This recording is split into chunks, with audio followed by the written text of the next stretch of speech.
Hey, Waffle Gang, I do hope you are well. My name is Mark, and today we're checking out some more relationship stories. And if you do love a Reddit story, why not consider hitting that like, subscribe, maybe that notification bell too.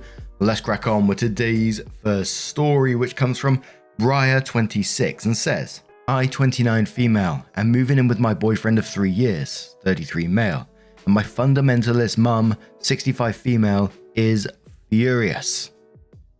My mum and I have always had a very close relationship. She tells me everything. I'm her only daughter, her confidant since I was a small child, telling me everything from financial troubles to issues with my dad and brothers, etc. Her pride has always been that I've always been very mature for my age, being able to cook, clean, take care of my brother with ASD, being homeschooled, being active in my church, etc.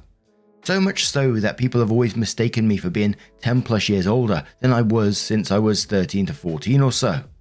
Please keep in mind, I grew up in the fundamentalist world. Think Duggars, IBLP, Bill Gothard, Quiverful, etc. The vibe is ultra conservative, long skirts and hair, no TV and only select music, homeschooling, tons of kids and such. I have 6 brothers for example, or homeschooled K-12. I have always been extremely good at towing the line between compliant and being a silent rebel. Always did and said the right thing so as to not be in trouble and have privileges restricted, but always questioning everything and pushing boundaries as far as I could. I went to college, got my AAS, work in healthcare. I moved out by myself. Huge upset, and I'm financially independent. Lived on my own for years and I'm fully self-sufficient. I have slowly distanced myself from my fundamentalist background. I've lost almost all of the friends I had growing up, as we were friends by necessity, not really choice in most cases. We have rather just grown apart, or it is because I left and they stayed. Even leaving my church, I just slowly phased out, giving up responsibilities in college due to being busy and slowly showing up less and less. Again, I'm an excellent, quiet rebel. I met my boyfriend right before COVID hit. We get along great. He is calm where I am anxious, absolutely hilarious, and makes me feel like I'm home whenever I'm with him. I can honestly say he is the love of my life. My mum had never liked him. Feels like he doesn't have his priorities straight. He's successful in his career and also fully self-sufficient. Because he likes sports too much. Doesn't like his friends who she has never met. She just picks apart any story I tell her to find an issue with them. They have been super kind and welcoming to me. She just doesn't like him, but is never really able to give me a solid reason. My dad and my brothers / in-laws love him. I told them we're moving in together in a few months. My dad told me he'd prefer if we got married first, but it was ultimately my choice. My mum lost it, storming out of the house and then storming back in to tell me to get out. So I left and have heard nothing for days. She texted me this morning saying we need to meet so we can talk before I make the biggest mistake of my life. Honestly, I'm so emotionally exhausted. I'm tired, sad and numb. I fluctuate between trying to not cry and panic to just staring off and shutting down and trying to think of nothing at all. I know I'm too old for this. I know I should be far past these growing pains and that I should just move on and cut her off. But I can't. Who is she going to have if I'm gone? Life is so hard with my brother having medical issues and I've always been there to help amongst other things. I'm her support and feel so selfish. I do not want to talk to her, but I know I have to. What the hell am I supposed to say? What would you say? Now I have to say for the first paragraph for me had my eyebrows raised where you were saying like you was her confidence since you was a small child, telling you everything from financial troubles to issues with your dad and brothers. It just seems wild to me. You know, when I was younger, I would overhear my parents and sometimes hear about, potential financial struggles or stuff that's going on between them and things, but never would they speak to me directly about these. Never would they put them on my shoulders. And in some ways, and I'm not sure if it's fair to say, it sounds like you were almost like her sole support through this. The caring, the cooking, the cleaning. And I'm not saying it's wrong to take some responsibilities around the house, but it sounds like you took a massive part in it from what I was reading. And in the very end there, you said you have to talk to your mum because you're her support. And it just kind of feels that's the pressure that's been put on you throughout your life, that you feel you have to support her now. And I feel quite simply saying that, no, you don't. You're an adult now. You can make your own choices. You don't have to talk to her. And if you do, you can simply say, this is my life now. I'm going to make my own choices. You can accept that, or you can not be a part of my life anymore. Which, as always, is very easy for me to say. But Lordrum says, I'm not going to touch on the religious or moral aspects of this because I'm sure others will do so. I want to emphasize the fact that your mother relying on you as a sole confidant from such a young age is absolutely 100% inappropriate. Your mother forced you into a position that no child should ever have to be in. The result is this overwhelming guilt as you try to establish normal boundaries. You may not have had a choice when you were young in being a support system, but you have a choice now. Please make the best choice to reset this dysfunctional relationship with your mother and choose to be healthy instead. Seeker says, who is she going to have if you are gone? Your mother has a husband and 6 other children. She is also a grown woman who is responsible for managing her own emotions. I get that is obviously not her strong suit, since she parentified you and inappropriately used you as an emotional spouse since you were a child. That is not your problem. Now that you're an adult, you can and should refuse to discuss this topic with her. Mum, I've made my decision and won't be discussing this with you. If she gets upset, leave or hang up the phone. Mum, we can visit another time when you've had a chance to calm down. Be proud of yourself and don't let her drag you down. Inahay says in quotes, who is she going to have if I'm gone? And then says, your father, 6 brothers, or I guess 5, since the one has health issues, her church and her friends. And quotes again saying, I'm a support. And says, okay, well, things change. People move in and out of our lives by dying, moving, having kids, becoming busy with work, etc. She's an adult, she'll be okay. You're also looking at this as black and white. Either you succumb to her desires or you cut her off. You can also just dial back the relationship. Stop telling her so much about your life. Set boundaries and stick to them. Gather some resources in the form of books, therapy, ex-fundy support groups, whatever. Also, any no contact period does not have to be permanent. Maybe you go no contact for now because you just need a break to lean on the aforementioned resources. Maybe you go low contact for now and decide later to cut her off because she's unable to adapt to your boundaries. She says you need to have a big conversation about this. You can just not. If you text saying you need to talk, you can just text back saying, no, we don't need to talk. I'm an adult and I've made my decision. I hope you can respect it. I love you. And one more comment from, oh my god, it's Duke, who says, it doesn't sound like you're making a mistake. It does sound like she's going to regret not having a daughter around. This reminds me of when 2 female roommates live together for years and become inseparable. Then one of them moves in with a boyfriend, leaving the other roommate devastated. I would follow your dad's advice. In fact, I would even tell him you need him to try and stay as neutral as possible and give you practical, logical advice. He gave his preference, but also accepts that you're an adult. Might be worth having a one-on-one conversation with him about your family dynamics. So OP did update the post 6 months after the original and says, see link if you want to see the story again. But for my update, my mum tried everything. Tears, threats, gaslighting, contacting people from my past to stop me. I cut contact. Didn't tell her where our new place was. She was texting my boyfriend for weeks. He blocked her and never responded. Only recently have we started gently talking again. My boyfriend and I have been living together for more than 4 months. We adopted 2 dogs from a local rescue. We meal prep together, work out together, watch movies and sports, and are obsessed with our neighborhood farmers market. With the support of my friends, boyfriend, and brothers, I'm going back to school this fall for a higher degree. I also started taking medication for my mental health, and I'm seeing a therapist. I'm so damn happy and excited for what the future holds.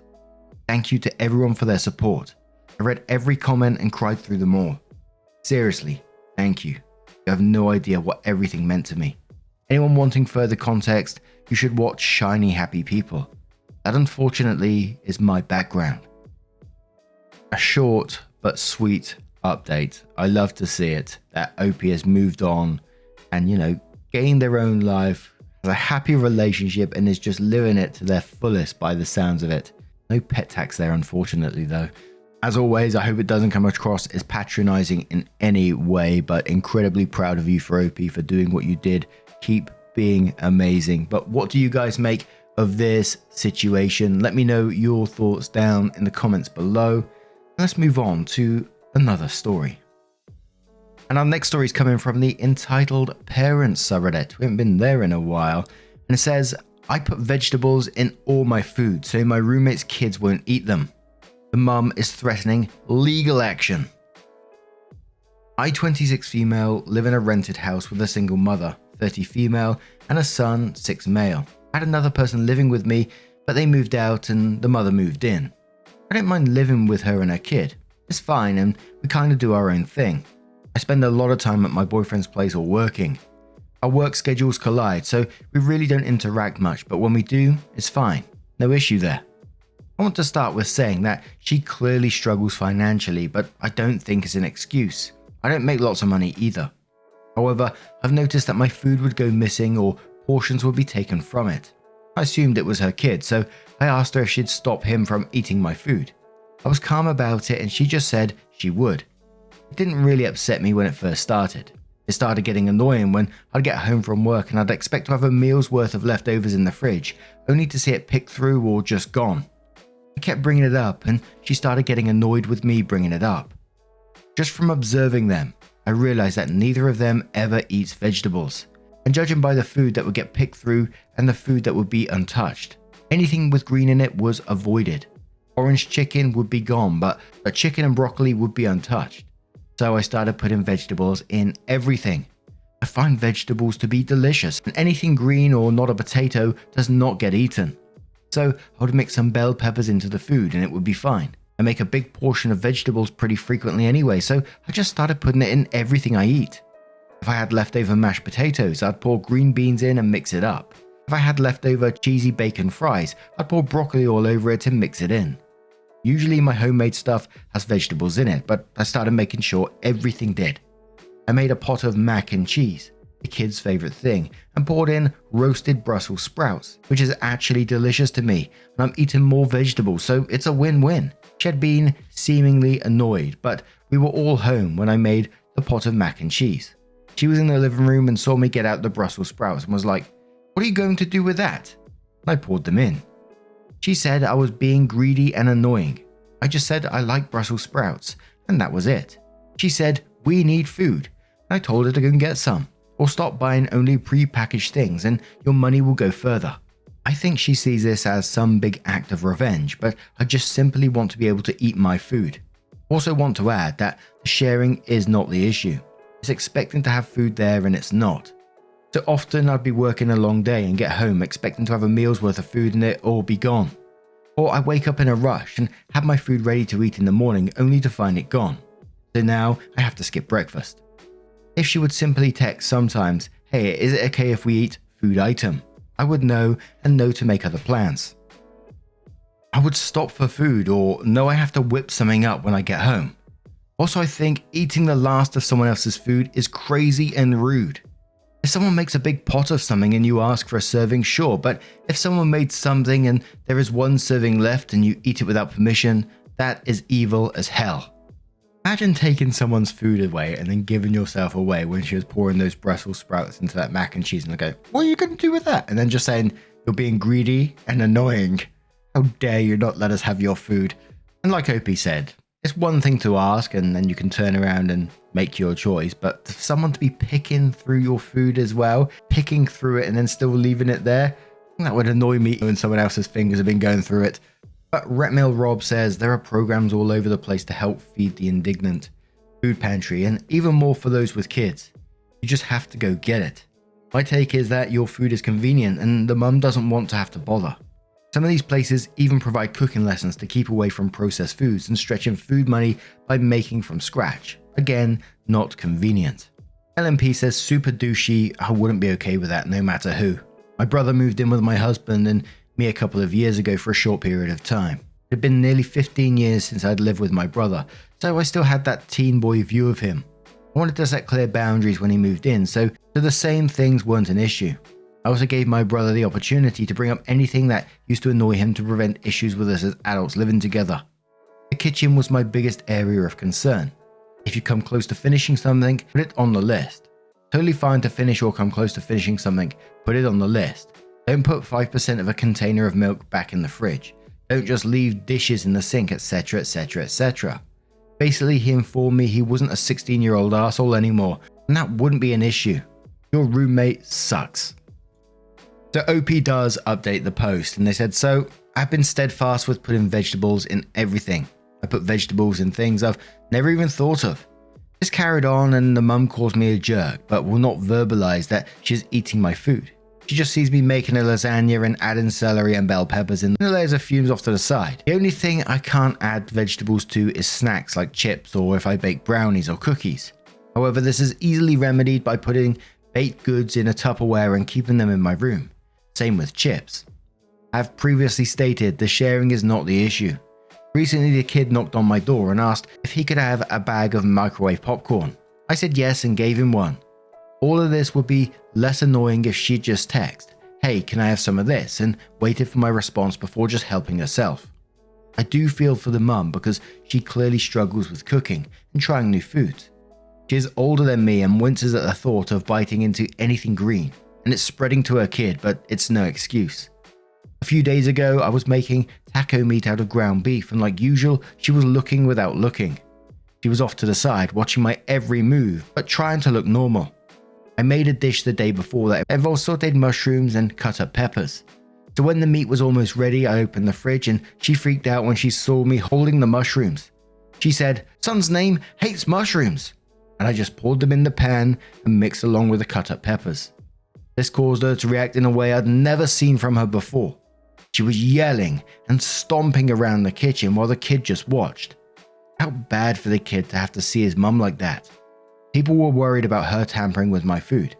I don't think she's the kind to do that, but if she did, I'd report that right away. She was flipping out, but she didn't snatch my food or knock anything over. She was opening and slamming cabinets, and it was all very silly. Then she started going off about how she's going to get the authorities involved. I just told her, sure, and that she needs to relax. She seemed genuinely upset and stressed, and I told her that I understand being a single mum is hard, but she needs to use her government assistance more responsibly. She'd come home with cold mac and cheese, sushi, and chicken from the grocery store, prepared foods, and blow it all on that. I suggested food pantries and buying ingredients that will last a while, like potatoes. She said I was being condescending and I always have food to eat. This is to address the just make a portion of food and set it aside for her and her kid. I do not make enough money to regularly feed to other people. If every now and then she asks for some of my leftovers, sure, but this is a consistent thing that was happening. It's not simple as giving her leftovers that I won't eat anyway. If I make a pot of something, I expect to live off that for the next few days. If it is eaten, then my money is messed up and I have to go shopping again and budget for more food. Waste my time and money. Yeah, whenever there's kids involved, I always feel like super bad after a story like that. The image that gave me of that kid knocking on OP's door asking for that bag of popcorn, and you know, the lack of vegetables and eating them rubbing off on him from his mother is just, you know, it's just a really sad situation. And there's a part of me in my head that's like, I wasn't going to say it out loud because I know some people would be like, what? But I see the situation in the UK and, you know, growing up in an area where, when I was younger, with a lot of food poverty, single parents too. And I should probably preface this before I go any further and saying, you know, there's a lot of entitlement within this post. I'm not trying to excuse behavior. It could be just a completely entitled person. It could be just an arsehole, right? But there's a little thought that's just niggling away in the back of my head, and I will say it anyway. And like I said, I'm not trying to defend anyone or anything like that, and I could be completely making up another person that's just popped into my head, and it's just based off past experiences, stories, etc., all combined. But like I said, there's a lot of food poverty in the UK at the moment. I've grown up in a place where there was food poverty with some families as well, not all. I've seen people absolutely on the breadline, but will buy pre-packaged meals because they don't know how to cook. They don't know how to budget. They don't know how to do some things that other people take for granted and they can do quite easily.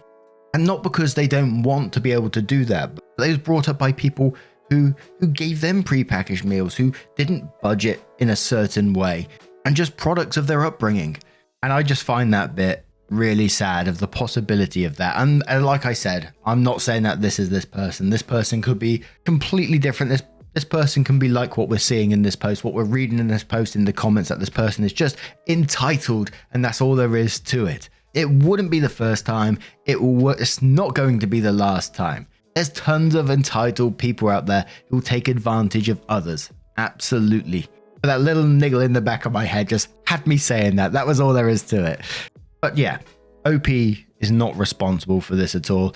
You know, they can't be cooking extra food. They haven't got the budget for it themselves.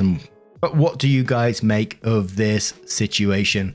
Let me know your thoughts down in the comments below.